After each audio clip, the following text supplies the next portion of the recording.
Elvija, vienkārši neticamas spēles izskaņa, komanda kārtējo reizi rāda raksturu. Jā, uz Eiropas skatuves šogad esam parādījuši ļoti labu sniegumu, manuprāt, pret tik stipriem pretiniekiem.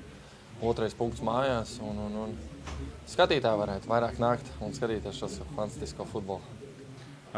Kas, tavuprāt, bija tas izšķirošais faktors, ka tomēr spēles beigās pretinieks nospieda, guva vārdus, bet mēs nepadevāmies?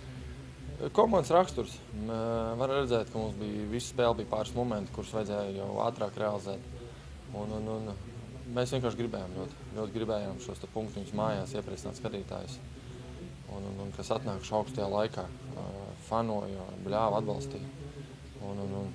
Vienkārši gribējās aizcerties, gribējās parādīt, ka mēs varam. Kādas funkcijas tev treneris deva un, protams, tik cik tu vari teikt, kas bija galvenais tev laukumā? Visi jau var teikt, nav jau tur ko slēpt. Sākumā izgāja laukumā, tāpēc, kad Rašis bija traumu. Un vienkārši vajadzēja aizsardzībā pārliecinoši spēlēt, nekļūdīties un nosargāt nulīt aizsardzībā.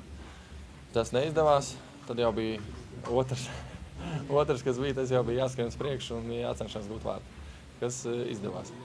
Kā kopumā 4 spēles ir aizvadītas vai nē? 2 neizšķirta, zaudējums Frankfurtē gana līdzīgā spēlē, tikai izskaņā pie 50,000 skatītājiem. Laikam tikai viens zaudējums tāds, kur pretinieki bija. Tajā spēlē laikam krietni pārāk. Noteikti, kad mēs varam norakstīt to pirmo spēles tādu uztraukumu, var redzēt, ka komanda nespēlē savu labāko futbolu. Tomēr lielā skatuve lielākajai daļai, lielākajai visiem tā bija pirmā spēle Eiropas līgā, un to varēja visu norakstīt uz to. Pēc tam mēs jau nedaudz adaptējāmies un, kā redzam, rādam tīri pārliecinošu futbolu, neatpaliekam no pretiniekiem. Un tagad vajag arī uzvaru kādu? Obligāti. Gribās to pirmo uzvaru.